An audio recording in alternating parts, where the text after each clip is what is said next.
Bonjour à toutes et à tous, merci d'être aussi nombreux en cette matinée. Bienvenue à la première édition de 3S Technology City. Étant la première édition, bien sûr, vous êtes en droit de vous poser plein de questions. C'est quoi cet événement? Est-ce le lancement d'un produit? Est-ce un symposium? Est-ce des séminaires? Est-ce une compétition? Quelles en sont les motivations? 3S Technology City est un événement qui replace l'entreprise au cœur de la ville, qui replace l'entreprise au centre de l'écosystème. 3S Technology City est un événement où le groupe 3S s'engage devant partenaires et publics. Il était une époque où l'entreprise était une tour fermée avec bien sûr des murs protégeant son savoir-faire. Cette époque, elle est révolue. Aujourd'hui, à l'époque de Facebook, des réseaux sociaux, des télécommunications, l'entreprise est une entité ouverte. L'entreprise est une entité qui communique avec son environnement et qui essaie même de changer l'environnement, de provoquer le changement dans son environnement. Permettez-moi aujourd'hui de ne pas parler de 3S comme Standard Sharing Software seulement, mais de faire rimer 3S avec stratégie, parce qu'on va parler stratégie, savoir-faire et solution. Solution, parce que cet événement n'est pas seulement là pour célébrer les réalisations du groupe, il est là aussi pour se projeter dans les solutions du futur. Sans trop tarder, je passe la parole à M. Nasr Ali Chakroun, directeur général du groupe 3S. Pour y entrer, c'est quelque chose, mais pour en sortir, il fallait en fait abandonner toutes ces applications. Donc c'était un véritable... une véritable pelote. Les couches n'étaient pas normalisées. Chaque constructeur avait sa propre interprétation. Et il y avait aussi un constat, c'est qu'un data center, pour faire tourner un mini-ordinateur d'une puissance inférieure au moindre portable d'aujourd'hui, il fallait des équipements très importants, des onduleurs, des climatiseurs, et ça consommait énormément d'énergie.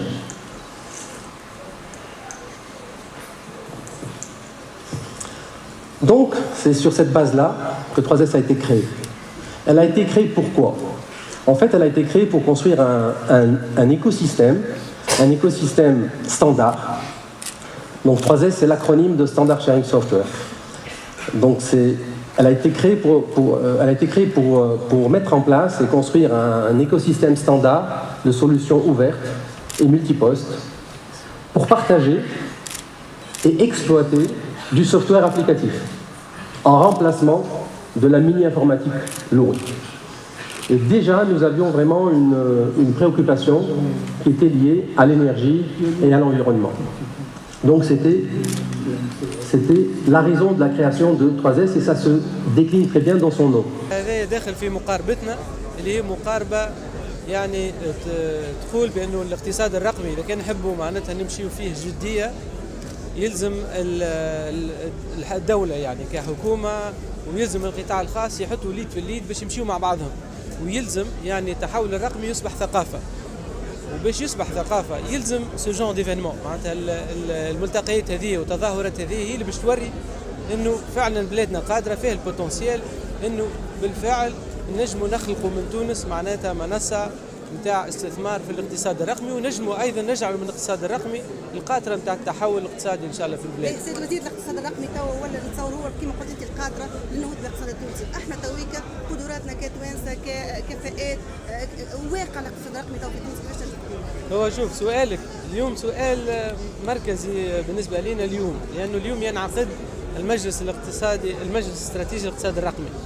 والمجلس الاستراتيجي للاقتصاد الرقمي اليوم باش يناقش قضيه جوهريه هي كيفاش نسرعوا في انجاز المشاريع اللي تدخل ضمن الاستراتيجيه الوطنيه الرقميه يعني تونس الرقميه 2020 كيفاش تونس ما نبقاوش على تخين بارابور زوت بيي كيفاش نوليو معناتها عندنا قدره عمليه في انجاز المشاريع لانه احنا معناتها كي قيمنا مسيره 3 أو 4 سنوات منذ ان اتفقنا على الاستراتيجيه الرقميه هذه 2020 لقينا انه لافونسمون معناتها في الاكزيكسيون دي بروجي مازال شويه معناتها موشوا في المستوى المطلوب. بالارقام نسبه مشاركه الاقتصاد الرقمي في الاقتصاد التونسي بصفه عامه ككل اليوم 7% معناتها ونحن الهدف نتاعنا هو اون دوبل مي يلزمنا بور دوبلي معناتها المساهمه نتاع الاقتصاد الرقمي في يعني البي بي نتاع البلاد يفو كون دوبل ديفور ويفو كون دوبل دانفستيسمون. في بريفيزيون على مستوى التشغيل الكفاءات الشباب في تونس، قداش عندكم معناتها نسب والا ارقام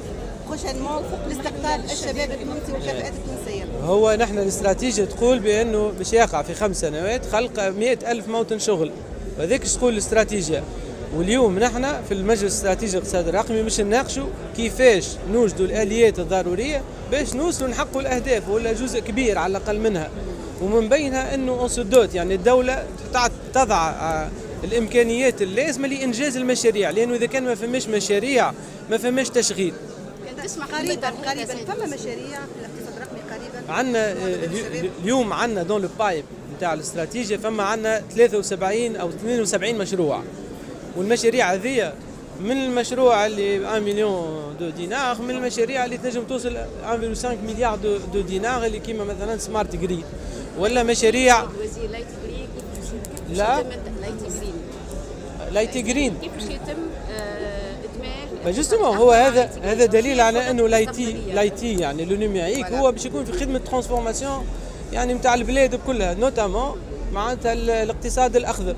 اليوم الانرجي رينوفلابل باغ ديفينيسيون يعني في انترانسيكمون تعتمد على التكنولوجيا الرقميه، واليوم التكنولوجيات الجديده كما لايوتي الانترنت دي زوبجي باش تكون يعني اساسيه في صياغه النظم الجديده هذه نتاع الاقتصاد الاخضر اللي هي نوتامون الانرجي رينوفلابل. المدن الذكيه باذن الله في تونس ممكن نشاهد. شوف نحن خليني نعطيكم من كونفيدونس، نحن نخدموا توا على حاجه جديه مازال ما عندناش وضوح في كيفاش نجموا نحققوها، مي قاعدين نستجمع في لي زانغريديون باش نجعل من وحده من المدن التونسيه الكبرى مدينه ذكيه.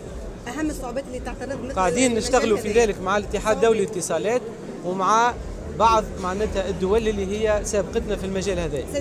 وعندنا مشروع نموذجي في هذا الاطار في بارك الغزاله، المشروع بشوفه يعني قريبا وهو باش يعطينا الحجم الاستثمار المطلوب باش نجموا نركزوا مدينه ذكيه.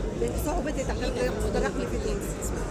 الصعوبات فما 3 أنواع من الصعوبات. اولا الصعوبه الاولى هي في مساله حوكمه المجال، الحوكمه نتاع المجال مازالت ماهيش واضحه، بمعنى انه مازال ما عندناش وضوح في شكون عنده لو ليدرشيب نتاع انجاز المشاريع في المجال الرقمي. المساله الثانيه هو الفينانسمون، بمعنى انه كيفاش اليوم نستحق كيفاش نصرفوا الفلوس اللي موجوده على ذمه تنميه يعني القطاع. اليوم الاجراءات اللي موجوده في التصرف في معناتها اللي احنا نسميه صندوق تنميه المواصلات اجراءات معقده وما تسمحش بالتسريع في انجاز المشاريع.